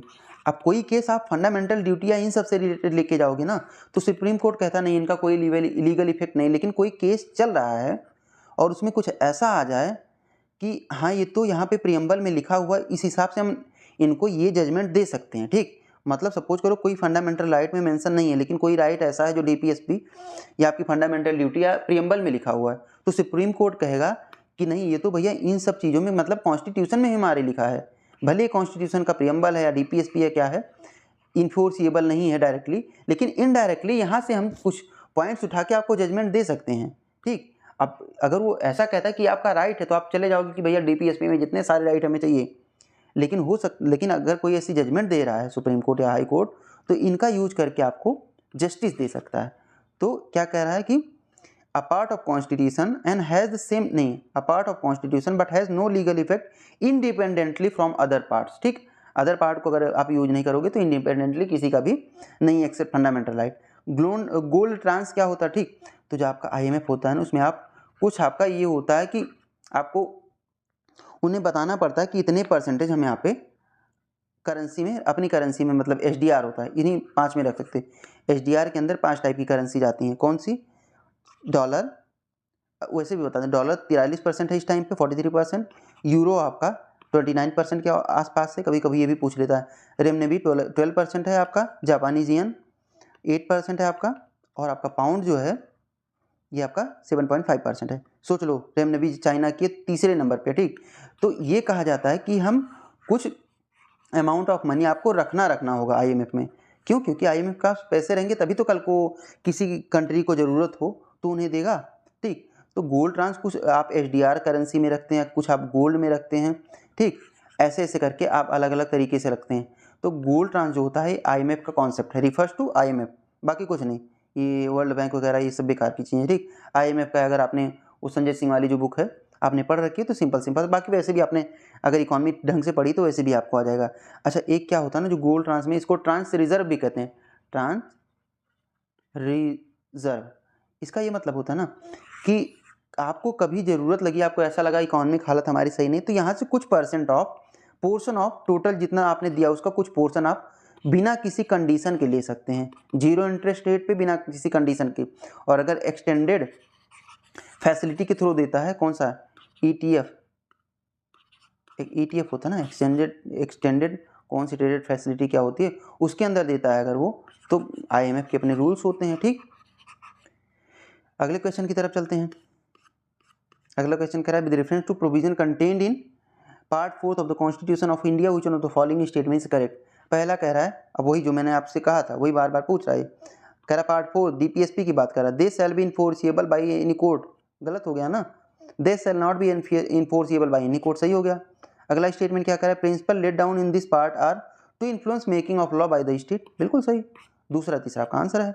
अगले क्वेश्चन की तरफ चलते हैं। According to constitution of India, a person who is eligible to vote can be made a minister of state for 6 months even if he or she is not member of legislature of the state. तो ये तो है, supreme court ने बोल दिया था किसी एक जजमेंट में, जजमेंट का नाम नहीं याद आ रहा क्योंकि इतना नोट डाउन करके मैं रखता नहीं हूँ, अब ऐसे आपको याद नहीं आएगा। ठीक, नोट्स में मेरे है लेकिन नोट्स मेरे पास है नहीं। तो एक जजमेंट, कोई एक जजमेंट थी, उसमें सुप्रीम कोर्ट ने बोल दिया था कि भैया अगर आप MP MLA नहीं हो फिर भी 6 महीने के लिए आप मिनिस्टर बन सकते हो, होम मिनिस्टर बन सकते हो, आप CM बन सकते हो। लेकिन यहाँ पे कह रहा है कि who is eligible can vote. तो आप सोचो कि जो आपको, अगर आपको प्रधान बनना हो, गांव का प्रधान 21 साल, आपको अगर लोकसभा में जाना हो 25 साल, राज्यसभा में जाना हो 30 साल, प्रेसिडेंट वाइस प्रेसिडेंट बनना हो 35 साल, और वोट की तो एज वही हुई ना 21 साल, तो अभी 25 साल के तो हो नहीं। अगला क्या कह रहा है, according to representation of people act 1951 which one of the, क्या कह रहा है, a person convicted of a criminal offense and sentenced to imprisonment for 5 years is permanently disqualified from contesting an election even after his release from prison। ठीक, अगर आप 5 साल के लिए आपको जेल हो जाती है RPA 1951 के अंदर। ठीक, तो RPA का 2 है, representative of representation of people act 1950 है और 1951। ठीक, तो 51 के अंदर में ये कहा गया था कि अगर आपको 2 साल या उससे ज़्यादा की जेल हो जाती है, 2013 के केस में सुप्रीम कोर्ट ने बोला था, तो जिस दिन आपको फाइनल वर्डिक्ट आता है कि आज आपको जेल होगी, उस दिन से लेकर के आप जब तक जेल से निकल नहीं जाते हो तब तक, अगर 2 साल हो जाता है तो जिस दिन आप निकलोगे जेल से उससे 6 साल तक आप कोई भी चुनाव नहीं लड़ सकते हो। तो ये क्या कह रहा है, disqualified from election even after is release, तो गलत है। पहली बात तो 5 साल वाला कॉन्सेप्ट गलत है, 2 साल है। ठीक, और रिप्रेजेंटेशन ऑफ पीपल एक्ट में बाद में इनको कुछ चेंज भी करना पड़ा था, एक शायद सेक्शन 8 सब क्लॉज 3 करके कुछ है। ठीक, वो तो अगले क्वेश्चन की तरफ चलते हैं। अगला क्वेश्चन, हाँ आंसर इसका कौन सा होगा, पहला भी गलत दूसरा भी गलत, सीधा सीधा आंसर गलत। तो पता नहीं क्यों ऐसे क्वेश्चन बना देते हैं UPSC वाले जिनका आंसर उन्हें खुद भी ना मालूम हो। अगले क्वेश्चन की तरफ चलते हैं। The president of India can summon a session of parliament at such place as he or she thinks fits. तो आर्टिकल 85 तो सीधा सीधा कहता है भैया सही है। अगला कह रहा है constitution of India provide for 3 session of the parliament in year but it is not mandatory to conduct all the 3 session. देखो कॉन्स्टिट्यूशन में सीधा सीधा एक ही बात मेंशन है कि आपको 2 सेशन करना है, मैक्सिमम आप 6 महीने से ज़्यादा का डिले नहीं होना चाहिए, 6 महीने कंप्लीट ना हो दूसरे 2 सेशन के बीच में। तो अगर 6 महीने का डिले नहीं हो रहा तो हो सकता आप मैक्सिमम क्या कर सकते हैं, एक ही सेशन तो कर पाएंगे। सपोज करो आपने दिसंबर में ख़त्म किया, अब नेक्स्ट ईयर कब से स्टार्ट हो रहा है, 1 जनवरी से। वैसे तो हमारे यहाँ 1 जनवरी वाला कॉन्सेप्ट तो है नहीं, हमारे यहाँ 1 अप्रैल से 31 मार्च तक है। तो सपोज करो आपका कोई 31 मार्च को सेशन खत्म हुआ, अब क्या किया आपने कि 6 महीने लगभग बीतने वाले थे, कुछ 4-5 दिन बचे थे, तो पहला सेशन उस साल का स्टार्ट किया, फिर 6 महीने बीतने वाले होंगे तो दूसरा सेशन आपका स्टार्ट होगा। इसका मतलब क्या हुआ, 2 सेशन मैक्सिमम हो सकते हैं। वो अलग बात है 3 सेशन की बात है कि summer winter and budget session. तो ये आपका ट्रेडिशन है, आप ऐसे फॉलो करते आ रहे हो, कॉन्स्टिट्यूशन में नहीं मेंशन है। अगला ऑप्शन क्या कह रहा है, there is no minimum number of days that parliament is required to meet in the year. तो मैंने आपको एग्जाम्पल दे के बता तो दिया, अगर आप ऐसे करते हो 6-6 महीने दूर डिस्टेंस दे करके, तो कहाँ पे ऐसा हो सकता है 20 ही दिन टोटल सेशन हो ना आपका, तो ऐसा कुछ मेंशन नहीं है कॉन्स्टिट्यूशन में। अगले क्वेश्चन की तरफ चलते हैं। आंसर इसका कौन सा बना, ये सही, तो दूसरा वाला गलत, तो पहला तीसरा सही हो गया आपका आंसर, सी ऑप्शन। क्या है ना, समझा देता हूँ तो उसके बाद मेरे दिमाग में ही रहता है कि ज़रूरत तो है नहीं बताने की। कह रहा औरंग क्या होता है, तो औरंग जो होता है ट्रेजरी ऑफ स्टेट का इंचार्ज नहीं होता। औरंग होता था जो वेयर हाउस का कॉन्सेप्ट आप पढ़ते हो, वेयर हाउस बना दिया उसमें सामान रखेंगे, तो पहले ज़माने में वेयर हाउस होता था। बनिया, इनको बनिया, आप गुप्ता को पता नहीं सुना है कि नहीं, जो गुप्ता लोग होते हैं इन्हें बनिया कहा जाता है। तो कह रहा है Indian agent of east India company, तो ईस्ट इंडिया कंपनी किससे रिलेटेड थी, कॉमर्शियल, तो उसका जो एजेंट होगा वो बनिया कहलागा। मिरासीदार, तो कह रहा है designated revenue payer to the state, ऐसा जो डिज़ाइन किया गया था कि जो स्टेट को डायरेक्टली रेवेन्यू पे करेगा। तो रेवतवारी सिस्टम जो साउथ इंडिया में कॉन्सेप्ट लेके आया गया था। अब रेवतवारी कौन लेके आया था, ये आपका काम है, आप कमेंट सेक्शन में बताएं रेवतवारी कौन ले आया था, माहलवारी कौन ले आया था। ठीक, इस पे डायरेक्ट क्वेश्चन पूछता है, रेवतवारी की जगह उनका नाम दे करके, जिसने ले आया था उसका नाम दे करके पूछता। ठीक, और बहुत ही एक्सप्लॉयटेटिव कॉन्सेप्ट था ये। तो जिनको जिनको अब हर एक रेवत को क्या कहा गया था, ये आपकी ज़मीन है। अब आपको लग रहा होगा ज़मीन तो उनको मिल गई, नहीं, डीप जाके पढ़ोगे तो आपको असलियत पता चलेगी। उन पे फिक्स होता था कि आपको 40% 30% देना ही देना है, जो टैक्स है कर देना ही देना है उनको एक पार्ट। अब पता चला आपका, उन्होंने कुछ एक सेटअप करके रखा कि हाँ आप हर साल कुछ 10,000 रुपये की पैदावार करते हो, आपका 1,000 रुपये का, तो 10,000 का 40% तो 4,000 हुआ ना। आपने पैदा कितना किया, 1,000 का, तो हो जाता था ना, मानसून इफेक्ट होता है। तो ये आपका मिरासीदार वही होते थे जो जिन रेट्स को ये दिया गया था। तो कौन सा सही हुआ आपका, दूसरा। तीसरा, with relation to the religious history of India consider the following statement, Sarvastivadins belong to Mahayana Buddhism, Lokottaravadin sect was offshoot of Mahasanghika sect of Buddhism, the deification of Buddha by Mahasanghika fostered in the Mahayana Buddhism. तो इसका मतलब पहले समझ लीजिए क्या कह रहा है, डेफिकेशन। ठीक, अगर कुछ मिस प्रोनाउंस कर रहा हूँ तो माफ़ करना है, ठीक, क्योंकि प्रोनाउंस कर नहीं पा रहा हूँ प्रॉपरली इसको मैं, क्या बोलेंगे इसको, इसका मतलब भगवान मान लेना किसी को, ठीक, भगवान मान लेना। अब ये क्वेश्चन सॉल्व करने से पहले बुद्धिज़्म के बारे में आप लोगों ने बहुत कुछ पढ़ा होगा, लेकिन कुछ मैं सोच रहा हूँ पढ़ा दूँ, भले टाइम लगे, उसमें प्रॉपर टाइम दे करके उसको पढ़ाऊँगा मैं आपको, जो काम में आएगा आगे। ठीक, अब बुद्धिज़्म आपको स्टार्ट होता है 5th-6th सेंचुरी BC में। ठीक, अब क्या होता है उस टाइम पे 3 आते हैं, विनय पीतक, शुद्ध पीतक, धम्म पीतक, 3 आते हैं। ठीक, अब आपने शुद्ध धम्म पीतक में क्या है, रूल्स हैं, विनय में क्या कोड ऑफ कंडक्ट है, कैसे कैसे आप फॉलो करोगे। शुद्ध पीतक में रूल्स दिए गए, इसमें कोड ऑफ कंडक्ट है। धम्म पीतक में आप धम्म में कैसे रहेंगे, वो सारे रूल्स वगैरह बनाए गए, फिलॉसफी है धम्म में, और विनय पीतक में आपका, तो ऐसी सारी चीज़ें एक एक करके दी गई हैं। ठीक, अब ये आपका काम है तीनों को पढ़ना, एक में रूल्स दिया, एक में फिलॉसफी दी गई, एक में आपको संघ में कैसे रहना है, ये सारी चीज़ें बताई गई हैं। तो उस टाइम पे क्या हुआ, एक सेकंड इसको रफ कर देता हूँ मैं, फिर बात करते हैं। ठीक, तो जो सबसे पहले बुद्धिज्म आया उसको क्या कहा गया, थेरवाद। ठीक, जो आप हीन यान महायान पढ़ते हो वो बाद में कॉन्सेप्ट आया, उसको कहा गया थेरवाद। ठीक, थेरवाद। अब थेरवाद में क्या था, इसको कहते हैं कि टीचिंग ऑफ एल्डर, जो उनके गुरु लोग थे, पुराने गुरु लोग, उन्होंने जो पढ़ा दिया उसी को ये मानते थे। इसी थेरवाद में जैसे आप बोधिसत्व पढ़ोगे बाद में कि दूसरों को वो मतलब दूसरों के लिए काम करना कि वो आराम से उनको मोक्ष की प्राप्ति हो सके, ऐसा था इसमें कि इन्हें अर्घट का एक कॉन्सेप्ट था, अरहट अरहट का कॉन्सेप्ट था। तो उसमें क्या था, वो खुद के लिए करते थे। ठीक, दूसरों के लिए नहीं करते थे वो, उनका क्या कॉन्सेप्ट था, केवल खुद के लिए करेंगे। ये बोधिसत्व वाली कॉन्सेप्ट थे, पूरा अलग कॉन्सेप्ट था ये। ठीक, ठीक, तो थेरवाद में क्या चलता था, जैसे आपका महायान में चलता था कि बोधिसत्वास क्या कहते थे कि to work for the enlightenment of others, पहले हम अपने इनलाइटनमेंट को रोकते हैं और दूसरों के लिए काम करते हैं। उसमें जो थेरवाद था, जो सबसे पहले स्टार्ट हुआ, उसमें क्या था, वो कहते थे, उनमें अरहट का जो कॉन्सेप्ट था, वो कहते थे, अरहट लोग जो होते थे वो सेल्फ इनलाइटनमेंट की बात करते थे। कैसे, जो हमारी टीचिंग हुई है उनको फॉलो करेंगे, मेडिटेशन को फॉलो करेंगे तो हमें मिल जाएगा। ठीक, तो इसका एक क्रोनोलॉजिकल पैटर्न हम पूरा बनाते हैं, उसके थ्रू बताते हैं कि आपका बुद्धिज्म स्टार्ट हुआ सबसे पहले आपका बुद्धिज्म 5th-6th सेंचुरी BC में आपका स्टार्ट हुआ। ठीक, अब बुद्धिज्म का क्या हुआ, सबसे पहले जो काउंसिल हुई थी वो किसने करवाई थी, तो कालाशोका ने कराई थी 483 में, और दूसरी जो कराई थी अशोका ने कराई थी आपकी। ठीक, अब जब अशोका ने कराया तो यहाँ पे एक विनय कोड आया, और वहीं पे आपका जो थेरवाद था ना, 2 पार्ट में डिवाइड हो गया। एक आपका बनता है महासंघिका, और दूसरा जो थेरवाद था एक बनता है आपका महासंघिका। यही महासंघिका आपका बाद में जाके महायान हो जाएगा, ठीक।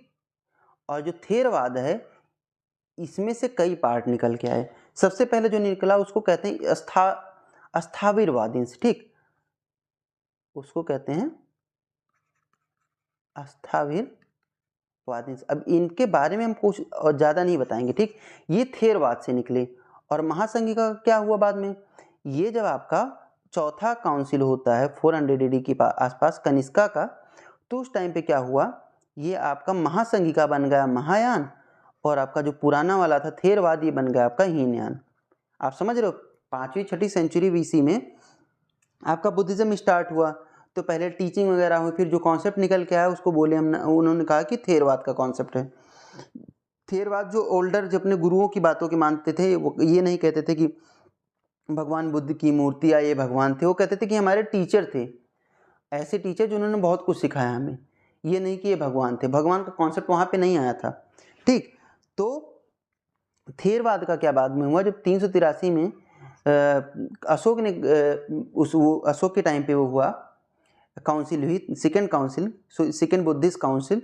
तो उस टाइम पे दो कॉन्सेप्ट थेरवाद से निकला अस्थाविरवादीन, बाकी और निकले थे इसमें अभी बताऊंगा मैं आपको, लेकिन अस्थाविरवादीन निकला और महासंघिका दूसरा टूट के निकला। महासंघिका बाद में महायान बन गया, और जो आपका थेरवाद था उसमें से अस्थाविरवादीन से अलग अलग बन के निकले। बाद में जब आपका ये आया फोर्थ काउंसिल हुई कनिष्का के टाइम पे, तो महासंघिका महायान, अस्थाविरवादीन और बाकी थेरवाद आपका हीनयान में। तो थेरवाद को लेसर व्हील कहते हैं और आपका महासंघिका महायान को ग्रेटर व्हील कहते हैं, ठीक, क्योंकि इसी में ये मूर्ति वगैरह का कॉन्सेप्ट आया, भगवान बनने का कॉन्सेप्ट आया भगवान बुद्ध का, ठीक। इसी टाइम पे इन्हें कहा जाता है देखिए कि ये भगवान है, ठीक। अब इसके बाद हम चलते हैं कि आपका थेरवाद और अस्थाविरवादीन वगैरह कॉन्सेप्ट क्या है। तो थेरवाद से क्या क्या निकला, थेरवाद से आपका थेरवाद या जो आपका लेसर व्हील होता है उससे एक आपका अस्थाविरवादीन निकला। दूसरा सर्वस्तिवादीन, जिसमें सब हैं, ठीक, सर्वस्तिवादीन हर एक धर्म माना जाएगा। तीसरा निकला कि विभाजका, ठीक। और चौथा क्या निकला, समितिया, ठीक। ये चार अस्थाविरवादीन, सर्वस्तिवादीन, विभाजका और समितिया, ये आपका थेरवाद या लेसर व्हील से निकला। और आपका जो महासंघिका या ग्रेट व्हील से क्या निकला, महायान से आपके, उसमें निकला बोधिसत्व का कॉन्सेप्ट, योगकारा का कॉन्सेप्ट, आपका माध्यमका सेक्ट निकला, आपका माध्यमका सेक्ट जिसको शून्यवाद कहते हैं। और अगला आपका निकला अवलोकितेश्वरवाद, ठीक। तो ये आप याद कर लो, ये नोट डाउन कहीं पे कर लो, याद कर लो। आपको कभी भी पेपर में देखो ऐसे पॉइंट जो आप पढ़ नहीं पाते हो, हमेशा ऐसे पॉइंट्स हैं ये, तो उनको आप कैसे भी करके मेमोराइज कर लो, कभी पेपर में पूछा जाएगा तो आपको आ जाएगा। आप क्वेश्चन की तरफ चलते हैं, बड़े इजीली आप इसको सॉल्व कर पाओगे, ठीक। कह रहा है अस्थाविरवादीन बिलोंग्स टू महायान बुद्धिज्म, आप समझ गए हो कि बिलोंग करता है कि नहीं। दूसरा क्या है, Lokottaravadin sect was offshoot of Mahasanghika Buddhism. तो लोकोत्तरवादीन आपको मैंने बताया किससे है, जो बुद्धिज्म का महासंघिका वाला है महायान से है। और अगला क्या कह रहा है कि ये जो भगवान मानने की प्रवृत्ति है ये महायान में थी, तो सही है। तो आपका कौन कौन सा सही हुआ इसमें आंसर, आपका इसमें आंसर कौन कौन सा सही हो बताओ। आंसर आपका दूसरा और तीसरा बना। अब यहाँ से छोटी सी चीज़ों से आपके बहुत सारे क्वेश्चन आगे आने वाले सॉल्व हो जाएंगे। अगले क्वेश्चन की तरफ चलते हैं। अगला क्वेश्चन क्या कह रहा है, which one of the following statement correctly explain the impact of industrial revolution during the first half of 19th century. 19th century में जब पहले इंडस्ट्रियल रेवोल्यूशन हुआ तो क्या हुआ, तो कह रहा है कि इंडिया में हैंडीक्राफ्ट र्यून हो गया, कंप्लीटली डिस्ट्रॉय हो गया, बात सही है। दूसरा कह रहा है मशीन बहुत ज़्यादा संख्या में इंडिया में आई, ऐसा तो होगा नहीं। रेलवे लाइन बिछाई गई many parts of the country, तो जहाँ उन्हें ज़रूरत थी वहीं बिछाया उन्होंने।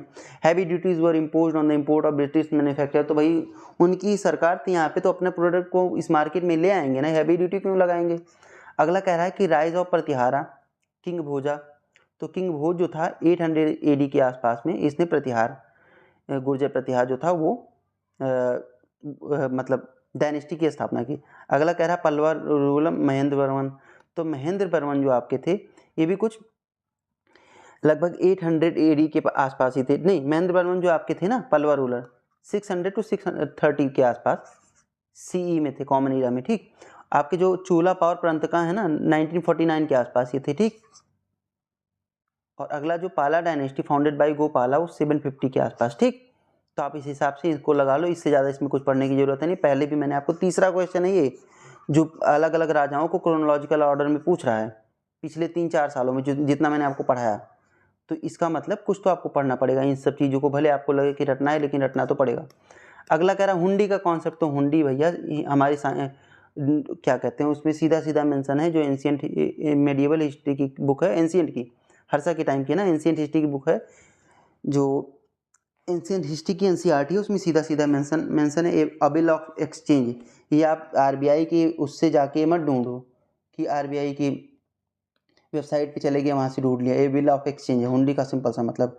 अगला क्वेश्चन कह रहा है with reference to the Desher Katha book के बारे में पूछ रहा, जिसको शंकरम गणेश देउस्कर ने फ्रीडम स्ट्रगल के टाइम पे लिखा था, ठीक। मैंने तो सोचा था ये वीडियो आसानी से बन जाएगा, ये और टफ बनता जा रहा है, काफ़ी टाइम ले रहा है। तो आप देखो नाम पहले इनका देखो, शंकरम गणेश देउस्कर। देउस्कर नाम से कुछ ऐसा नहीं लग रहा है कि मुंबई के रहे होंगे, मतलब महाराष्ट्र के।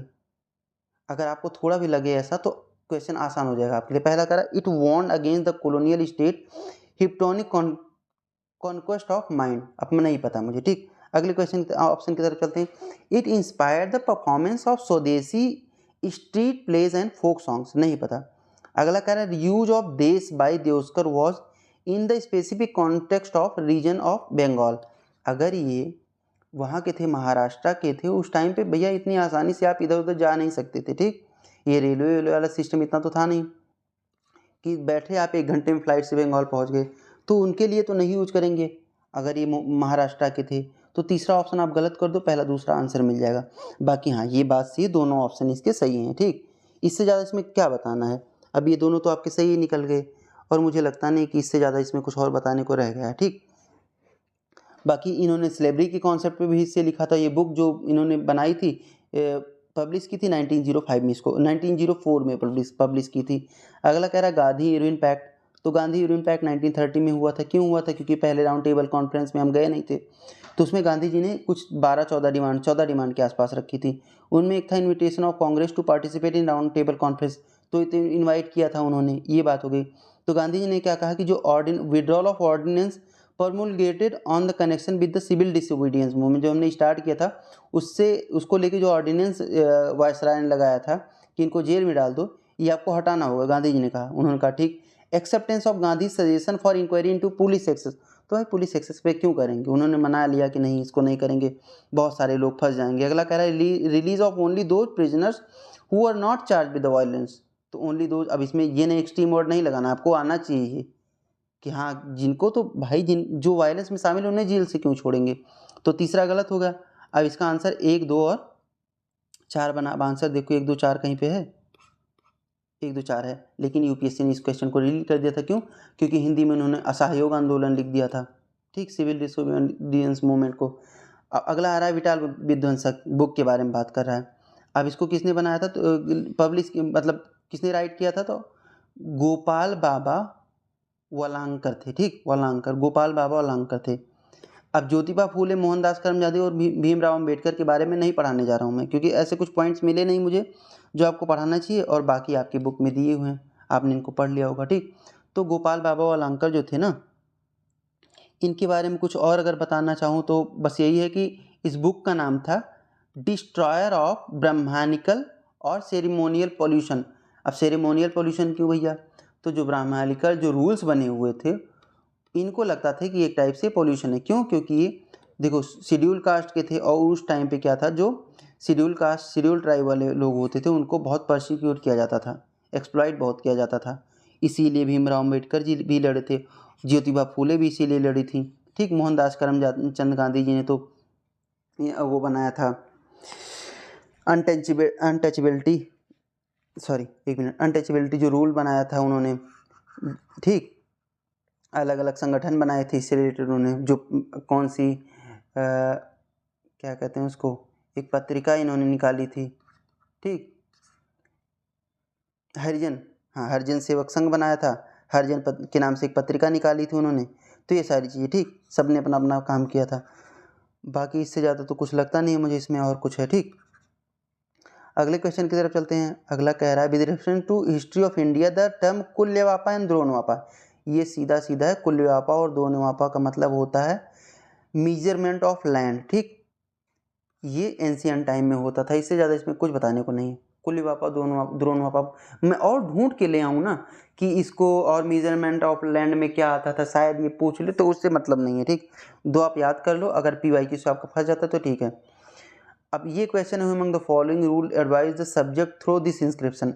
अभी इंस्क्रिप्शन कौन रटने जाता है, लेकिन जिस हिसाब से कह रहा है ना, whosoever praises his religious sect or blames other sect out of excessive devotion to his own sect with the view of glorifying his own sect, he rather injures his own sect by very severely। उन्होंने कहा जो अपने धर्म को मानते हैं दूसरे को कहते हैं कि गलत है और अपने को ऊपर उठाने की कोशिश करते हैं, इसका मतलब वो खुद को अपने धर्म को बहुत बुरी तरीके से हर्ट कर रहे हैं।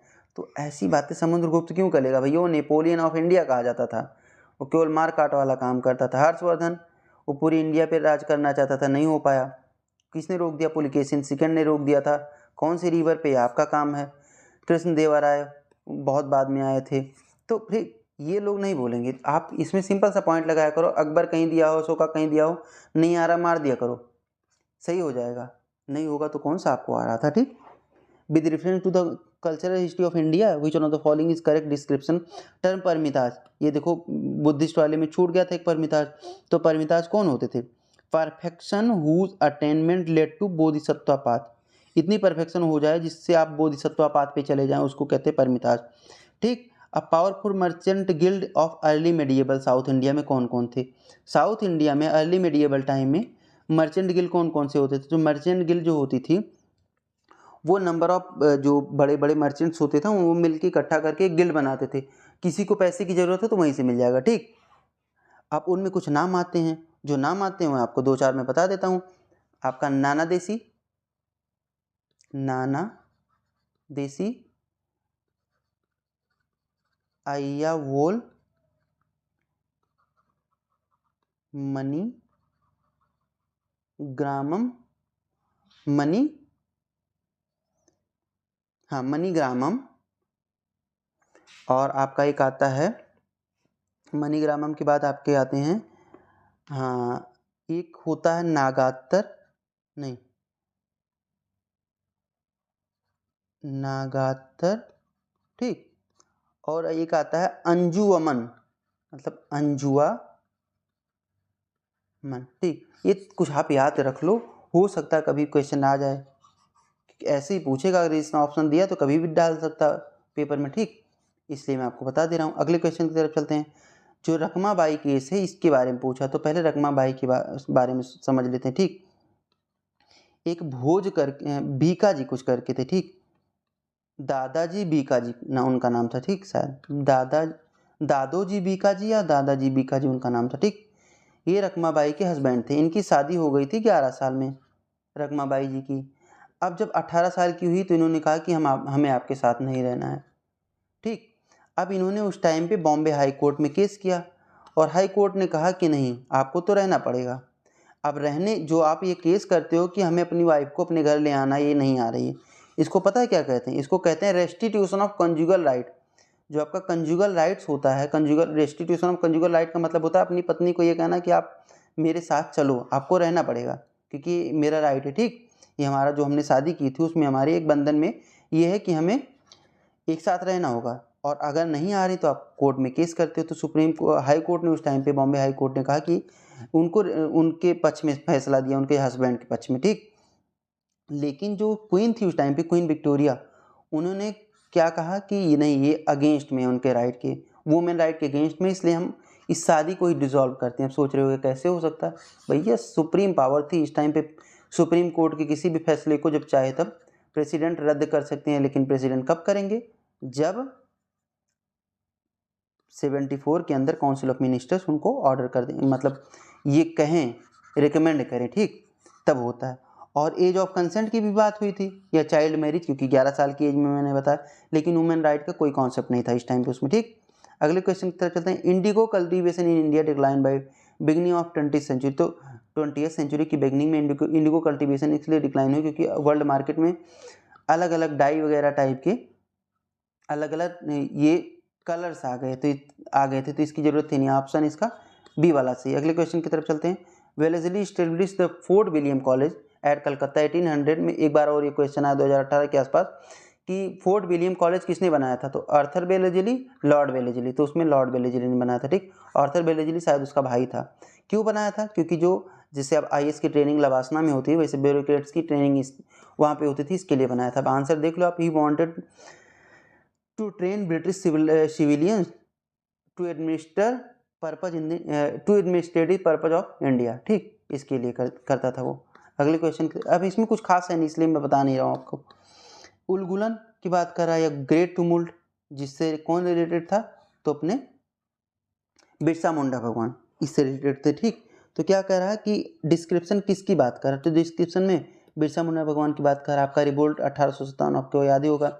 इंडिगो रिवॉल्ट जिस टाइम पे हुआ था 1859-60 में, इसमें क्या हुआ था ना कि ये बंगाल के रीजन में जो लठियाल होते थे, लठियाल मतलब जैसे आप अगर आपके पास खूब सारी ज़मीन है तो आपने कुछ लोगों को दिया ज़मीन कि आप हमारे यहाँ खेती करो। अपने यहाँ मूवी वूवी में नहीं देखते हो, गुंडे रखते हैं, लाठी लेके रहते हैं, वो लोग लाठी लेके रहते हैं ना, उन्हीं को लठियाल कहा जाता था।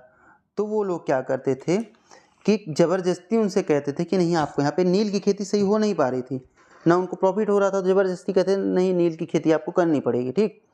अब उसके बाद क्या हुआ, एक रिवॉल्ट हुआ। इससे कौन कौन से इससे रिलेटेड थे लोग, तो आपके दिगंबर विश्वास और विष्णु विश्वास, ठीक, विष्णु विश्वास इससे रिलेटेड थे।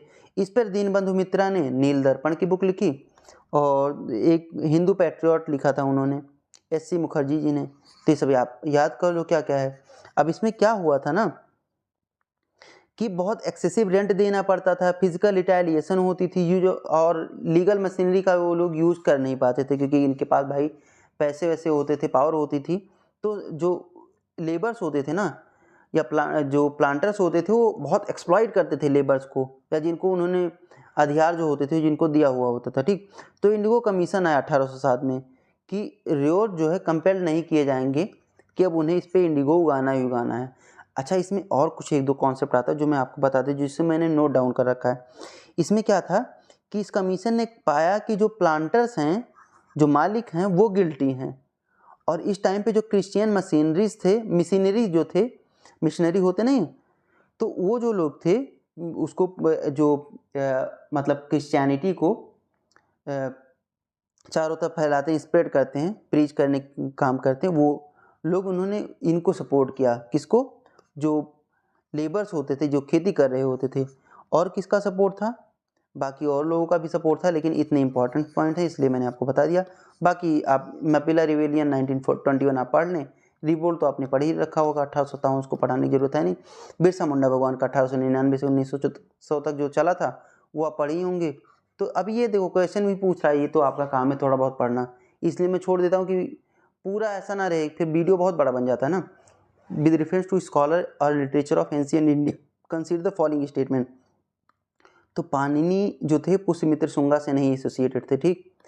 ये काफ़ी पहले थे, 400 से 700 AD के आसपास शायद ये थे, बाद में आए थे, ठीक, या 400 to 700 BC के आसपास थे। ये पुष्यमित्र शुंगा से एसोसिएटेड नहीं थे। पाणिनि की बुक कौन सी है, कल्याण नहीं, कौन सी बुक है, एक बुक है, नाम नहीं याद आ रहा मुझे। अमर सिम्हा जो थे और कालिदास जो थे आपके चंद्रगुप्ता सेकंड के, जो गुप्ता एम्पायर था उसमें जो चंद्रगुप्ता सेकंड थे, विक्रमादित्य, उनके एम्पायर में थे वो, ठीक। तो आपका दूसरा तो गलत हो जाएगा, केवल तीसरा सही बनेगा, पहला तो ऑलरेडी गलत है। अगले क्वेश्चन की तरफ चलते हैं।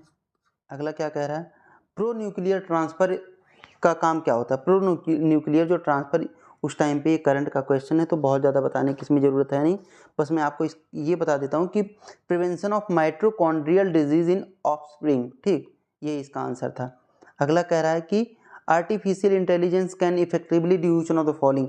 AI से आप क्या क्या कर सकते हो, तो इलेक्ट्रिसिटी कंजम्पशन इंडस्ट्रियल यूनिट में कम कर सकते हो, बिल्कुल कर सकते हो, वो तरीके बताएगा। Create meaningful short stories and songs, आप बनाते ही हो। डिजीज़ को डायग्नोस करना, तो डिजीज़ को डायग्नोस तो मशीन वगैरह करती हैं यार, AI कहाँ से करेगा। टेक्स्ट टू स्पीच कन्वर्जन हो तो करते ही हो आप, स्लाइड बना बना के।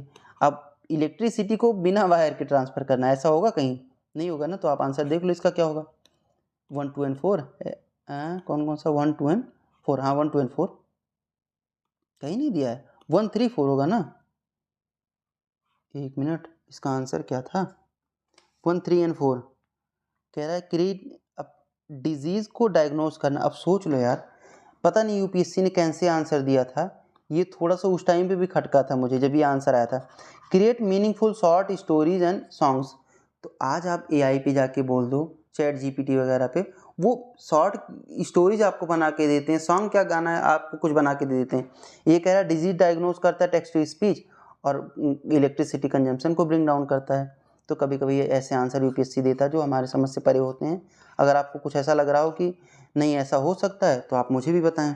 ठीक, अब अगला कह रहा है कि विजिबल लाइट कम्युनिकेशन, मैंने 2022 या 23 के पेपर में मैंने आपको पढ़ाया था 22 में। ठीक, visible light communication, wifi, Li-Fi, ये सब पढ़ाया था आपको। ठीक, आप सबसे पहले समझ लो, आप क्या कहते हो कि वायर से ट्रांसफ़र कर रहे हो डेटा, फिर आप कहते हो कि जो इलेक्ट्रोमैग्नेटिक रेडिएशंस होती हैं उनसे, उनके थ्रू आप ट्रांसफ़र कर रहे हो। फिर आप सोचते हो अगर लाइट से हो जाए तो लाइट की स्पीड तो बहुत ज़्यादा है, तो लाइट के थ्रू जो ट्रांसफ़र होता है ना, अब वो आउटडोर नहीं कर सकते हो आप। अभी तक जितना कॉन्सेप्ट डेवलप हुआ है वो इनडोर, घर के अंदर छोटे से पार्ट में ही कहीं आप डेटा ट्रांसफ़र कर सकते हो। आप वीडियो जा करके यूट्यूब पे देख लेना, ईजिली समझ आ जाएगा। ठीक, अब जो सन रेज आती है उसमें 3 टाइप की रेडिएशंस होती हैं। एक होती है विजिबल लाइट। ठीक, विजिबल लाइट का जो आपका विजुअल लाइट की जो इलेक्ट्रोमैग्नेटिक स्पेक्ट्रम्स होते हैं ना, वेवलेंथ होती है उसकी, वो आपकी होती है, सॉरी क्या उठा लिया मैंने, लगभग 380 से 780 के आसपास। और आपकी जो अल्ट्रा वायलेट रे होती है, न्यू क्या कहते हैं, एनएम है ना, एनएम है। ठीक, और जो यूवी होती है आपकी, इसकी 10 एनएम से लगभग 380 एनएम के आसपास होती है। लेकिन जो आपकी इंफ्रारेड होती है उसकी होती है आपकी 780 एनएम टू 1 एमएम के आसपास। ठीक, ये वेवलेंथ होती है इसकी। ठीक, मिलीमीटर, जो आपका नैनोमीटर दिया है वो होता है आपका मिलीमीटर में हो जाएगा। ठीक, तो क्या है, ये आपको एक डेटा मैंने बता दिया, विजुअल लाइट कम्युनिकेशन। अब विजिबल लाइट कम्युनिकेशन जो होती है उसमें उसमें उस दिन वीडियो मैंने आपको बताया था कि कुछ एलईडी वगैरह का यूज करते हो, सामने फोटो डायोड होता है, वो इसको जो भी उसके पास डेटा आता है इनक्रिप्ट करता है, फिर इसका बहुत फास्ट ट्रांसफ़र होता है, मतलब वाईफाई या फिर आप ब्लूटूथ किसी से भी कई गुना फास्ट ट्रांसफ़र होता है आप डेटा ट्रांसफ़र करना चाहो तो। ठीक, इससे लाईफाई का कॉन्सेप्ट इसी पे बेस्ड है। ठीक, तो अब इसमें देखो क्या कह रहा है, VLC uses electromagnetic spectrum wavelength, इतना तो मैंने आपको बताया, सही है। अगला कह रहा है VLC is known as long range optical wireless communication. तो भैया उस दिन भी मैंने आपको बताया था कि जो आपका यूवी होता है, यूवी और विजिबल ये दोनों शॉर्ट रेंज होते हैं, आपका इंफ्रारेड जो होता है वो लॉन्ग वेव होता है। ठीक, तो लॉन्ग वेव वायरलेस कम्युनिकेशन पे कैसे काम करेगा लॉन्ग रेंज? वैसे भी लॉन्ग रेंज आप सोच लो, अच्छा लॉन्ग वेव नहीं कह रहा, लॉन्ग रेंज कह रहा है। लॉन्ग रेंज पे कैसे करोगे भैया, ये इंडोर का भी तक जितना डेवलप हुआ है ना, ये इंडोर कॉन्सेप्ट है, लॉन्ग रेंज के लिए नहीं है। VLC can transmit large amount of data faster than Bluetooth, बहुत सही है। It has no electromagnetic interference, तो यहाँ पे ये नहीं जाना कि नो का मतलब बहुत एक्सट्रीम, नहीं, सही है। अगला कह रहा है ब्लॉकचेन टेक्नोलॉजी के बारे में, it is a public ledger that everyone can inspect but which no single user control, तो सही है, कोई भी इसको इंस्पेक्ट कर सकता है लेकिन किसी एक के अंदर कंट्रोल नहीं होता। जब स्विफ्ट वाला नीरव मोदी चोरी करके भगे हुए थे तो ये कॉन्सेप्ट आया था कि भैया स्विफ्ट सिस्टम को ब्लॉकचेन से जोड़ देना चाहिए, कोई ऐसे पैसे निकाल के ना भग पाए कि किसी एक के कंट्रोल में पैसे निकाल के दे दे, अलग अलग लोगों को पता चलना चाहिए। कह रहा है structure and design of blockchain is such that all the data in it are about cryptocurrency. नहीं, क्रिप्टो करेंसी की कॉन्सेप्ट ने इस चीज़ को ले आया था, ये केवल क्रिप्टो करेंसी के लिए नहीं बना, अब तो गवर्नमेंट भी यूज कर रही है अलग अलग जगह। Application that depend on basic feature of blockchain are can be developed without anybody's permission. हाँ तो ये सही है, बिना किसी की परमिशन के आप डेवलप कर सकते हो। 1 एंड 3। अगला कह रहा है with reference to carbon nanotubes consider the following statement they can be. अब देखो इस क्वेश्चन को देखो, आपको कुछ भी नहीं आता, they can be used as carrier of drug and antigen in the human body, can be, they can be made into artificial blood capillaries for some injured part of human body, they can be used in biochemical sensors। ठीक, can भी बार बार आ रहा है, इससे नहीं लगता कि आपको ऐसा कुछ है जो मे भी हो सकता है, कैन भी हो सकता है। ऐसे जो होते हैं ना, ये वर्ड जो होते हैं बहुत हिंट देने वाले होते हैं। कहीं पे कैन भी लिखा है, कैन कहीं पे सम लिखा है, लेकिन कैन भी के आगे कुछ एक्सट्रीम तो नहीं लिखा है ना। तो ऐसे सारे स्टेटमेंट सही होते हैं। अब इसको पढ़ लो आप, इसमें सारे सही हैं। कैन, अब कार्बन नैनो ट्यूब्स और बायोडिग्रेडेबल, भैया किसी के बॉडी पार्ट्स में डालोगे या कि जो भी कुछ नया आप बना रहे हो तो हर चीज़ ऐसे ही बना रहे हो ना जो बायोडिग्रेडेबल हो। कुछ नया ऐसा तो अब नहीं बन रहा है। अगला कह रहा है कि आप ड्रोन का यूज करके क्या क्या कर सकते हो। तो स्प्रे कर सकते हो पेस्टिसाइड क्रॉप फील्ड में, सही है। इंस्पेक्ट कर सकते हो क्रेटर ऑफ एक्टिव वोल्केनो, तो कर सकते हो। Collecting breath sample from spouting wells from DNA analysis, ठीक, फॉर डीएनए एनालिसिस। तो जो उनके स्पाउट करते हैं, आप देखा, आपने कभी देखा हो अगर वीडियो में, जो बार बार निकाल करके मतलब वो वेल्स जो होती है ना, बड़ी तेज़ी से जब सांस खींचती हैं और छोड़ती हैं तो पानी ऊपर की तरफ आता है। तो उसमें कुछ उनके भी जो अंदर में उनके मतलब नोज के अंदर में जो पार्टिकल्स होते होंगे और वाटर के साथ आते होंगे, तो उसका डीएनए एनालिसिस के काम आएगा। ठीक, अगले क्वेश्चन की तरफ चलते हैं। 43 नंबर, ये भैया उस टाइम पे इसका आंसर था ई लीजा, लेकिन आपका काम है, एक होमवर्क है आपका, वेयाजर 2 क्या है, वेयाजर 1 क्या है, लीसा पाथफाइंडर क्या है, इवॉल्व लीसा क्या है। ठीक, ये आपका काम है, एक होमवर्क है आपके लिए, ये आप कर लेना। ये इसको भी मैं बता दूं, लेकिन क्या है कि एक आध तो आप खुद से कर लो। Consider the following statement, genetic change can be introduced, genetic change can be introduced in the cell that produce egg or sperm of a prospective parent. A person's genome can be edited before birth at early embryonic stage. तो भैया in vitro fertilisation वगैरह क्या है, three parental baby क्या है, human induced pluripotent stem cell can be injected into the embryo of a pig. ठीक तो आपका 44 नंबर जो क्वेश्चन है, इसका आंसर आपका कौन सा है। ठीक, इसका आंसर आपका तीनों है। ठीक, अब देखो प्लूरिपोटेंट स्टेम सेल, बायो मुझे बहुत ज़्यादा आती है इसलिए नहीं है, इसलिए मैं बता भी नहीं रहा हूँ। स्टेम सेल्स जो होती हैं आपकी बॉडी में होती हैं, अलग अलग टाइप से चेंज होकर के बना सकती हैं, कुछ ना कुछ अलग अलग स्टेम सेल्स होती हैं, तो इनको किया जा सकता है पिग के एम्ब्रियो में। ठीक, कैन बी और बाकी तीसरा कैन बी। अब आपको ऐसा लगता है मैं गलत बता रहा हूँ कहीं पे कैन बी वाला कॉन्सेप्ट, तो आप पेपर क्वेश्चन उठा के दिखाओ मुझे। 100 में से 90 क्वेश्चन ऐसे होंगे, अब किसी कोचिंग का उठा के मत देना जो आपको भरमाने की कोशिश कर रहा हो कि पेपर में यही सोच रहा हो कि नहीं बच्चों को ये देते। देखो, दो तरीका होता है, एक होता है लॉजिकल, एक होता है इलॉजिकल। कोचिंग वाले क्या है कि जब देखते हैं कि ओनली वाला कॉन्सेप्ट यूपीएससी में फॉलो हो रहा है तो अपने पेपर में डाल देते हैं कि ओनली, और कहते हैं कि 50 क्वेश्चन ओनली वाले डाल देंगे, only this can happen, only that can happen. फिर आपको लगता है ओनली में तो गलत होगा और उसमें होता सही। ठीक, तो ये कोचिंग पे मत जाओ, यूपीएससी के पेपर की बात करना केवल आप। 90% क्वेश्चन ऐसे जिसमें कैन बी सम ये सब यूज हुए होंगे ना, एक्सट्रीम मोड, वो या तो गलत होते हैं या तो सही होते हैं। सम और कैन बी वाले सही होते हैं, एक्सट्रीम मोड वाले गलत होते हैं।